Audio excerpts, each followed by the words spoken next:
and welcome to Module 4. In the previous module, we learned all about content marketing and leveraging LinkedIn groups to generate leads. Now in this module, it is all about getting recommendations even from people who might not have used your products or services yet, and we will be using some of the content marketing strategies that you learned in Module 3 to do so.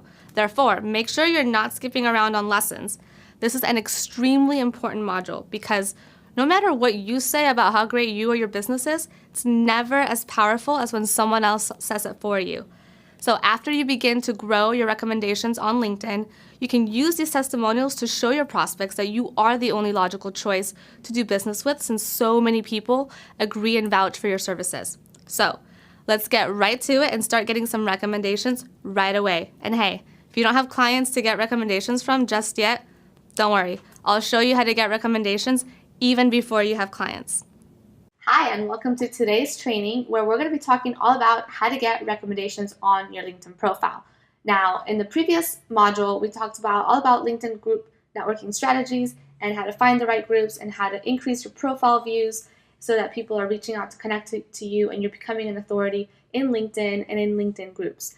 Now, this whole module here is going to further help you become an even bigger authority because there's nothing better to have than social proof. This is going to help you convert clients so much better than anything you could ever say yourself. I mean, you can talk about, 100 different case studies of millions of dollars that you generated for somebody, and nothing is going to be as good as somebody else vouching for you. So recommendations, you're not going to build them overnight. They're going to be built over time, but you should definitely be proactive about getting them consistently because over time they build up. I mean, there's some people that have hundreds of recommendations on LinkedIn, and some of the strategies that we're going to be going over here today are some of the ones that I've learned from my past colleagues that have implemented these strategies and gathered literally hundreds of recommendations on their profile so that when somebody comes to them and asks them, can you tell me more about your services and why I should hire you, all you have to do is say, well, hey, look, here's 50 people or 100 people vouching for my services. They can't all be wrong. And that right there alone is enough to close a prospect into wanting to do business with you. So let's get right to it and see how to increase your authority through social proof. So here we are back on the LinkedIn dashboard, and we're going to go to our recommendations. Now we skipped this part in the beginning in the first module because we're going to spend this entire module talking about this. So here's all the recommendations that I've received. Now I had to actually request these from these clients and actually kind of nudge them a little bit too in order to get them. Funny story, I'll tell you really quick. One of these clients, I'm not going to tell you who because I don't want to put him on the spot, but he recently sent me a request for something that he needed, and I'd had my recommendation pending with him for like 2 months, and I was always like, will you please leave a recommendation on my profile? I know you're happy. Can you just please leave it? Just please. I don't know what else to do. So finally, he sends me a request for something that he wanted to do that was outside the scope of the work that we're doing. So typically, I would have had to charge him for this change that he needed. So I said, tell you what, I will do this for you, and I'm going to do it for free if you leave me a recommendation on my profile. And that same day, he left me a recommendation on my profile, and I took care of the issue that he needed. So sometimes you will need to nudge your clients. It's not that they don't love you, and it's not that you're not doing a great job. It's just that they're just really busy, which is also why you don't want to leave it on to someone else to introduce you to somebody on LinkedIn, because then you're making them work. A lot of times people don't want to work, even if they love you and they're so happy with you. So you got to do what you got to do to nudge your clients, but definitely nudge them. And if you can do it in that scenario like I just gave you, like if they need something, and typically you might have to charge them a little bit for that, just say, hey, you know what? It's on the house. Will you just please leave a recommendation on LinkedIn for me, because it really helps with my networking activities and with my lead generation. And of course, they'll be happy to if you've been providing a good service. So one thing to note is I can move these recommendations around. So if I want this one to show up first, then that's what's going to show up first, but I prefer this one. And so that's how you can manage that. If I don't want a recommendation to display, I'll just click that little box right there, and then it's no longer going to be showing on my profile. Now here's the recommendations that I've given, and I can manage as well if people can see this. So people on my profile can see that I've given these people a recommendation or not. So on a lot of these, I've got no one can see, and then some of them I've got everyone can see.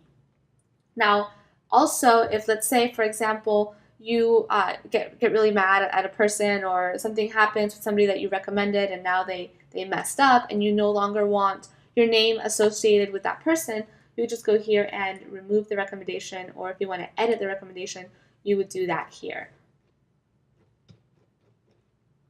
Now, to ask for recommendations, this is where you're going to focus on for this particular lesson, because we're going to go out and ask for some recommendations. So you would just choose the position that you want to be recommended for, or the particular case study, and then you would say who you want to ask. I'm just going to put in a random letter here, and this is a pretend recommendation. I'm not actually going to ask this person. And let's say John was a client of mine, and he was a founder at that company. And I usually leave the subject line as is. It's very straightforward and to the point. And then you want to customize this. You don't want to just leave the generic message that LinkedIn gives you. So let's say, hey, John, I've enjoyed working with you since we connected. I'd like to humbly ask for a recommendation from you since you received positive results from the LinkedIn training you got from me. I'm continuously working on increasing my recommendations and would greatly appreciate it if you left me one since you are one of my happy clients. Jimena Cortez. Then I would just hit send, and then he would have this in his pending recommendations. And the way that it would show up on him, besides LinkedIn notifying him via email that you are requesting a recommendation, is this would show up here. So these are the recommendations that I've got pending for people that have requested them from me. So I can either write a recommendation or I can ignore the request, and off it goes. So it no longer shows up. And that is it. So what you want to do next is create a list of all of your happy clients. And the first thing that you're going to need to do is make sure that you connect with them on LinkedIn. Once they accept your request to connect, you want to send them a recommendation request, just like I showed you right now. And then you want to track your recommendation request, and it's really easy. Let me just pause the screen real quick and get out of here, and let me show you where.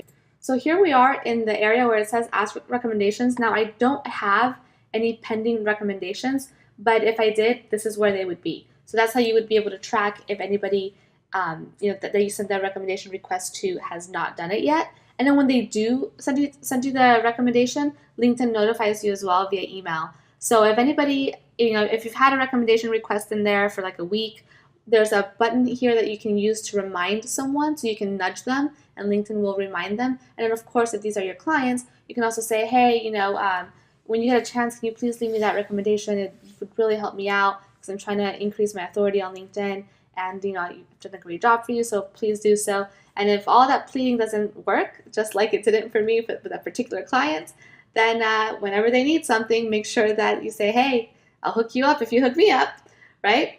So now what you want to do is earn your badge and take action by recommending your happiest clients, by asking your happiest clients to please give you a recommendation. So thanks so much for watching, and in the next lesson, we're going to be talking about how to get recommendations from people that have not worked with you yet. So I'll see you in the next lesson. Bye-bye.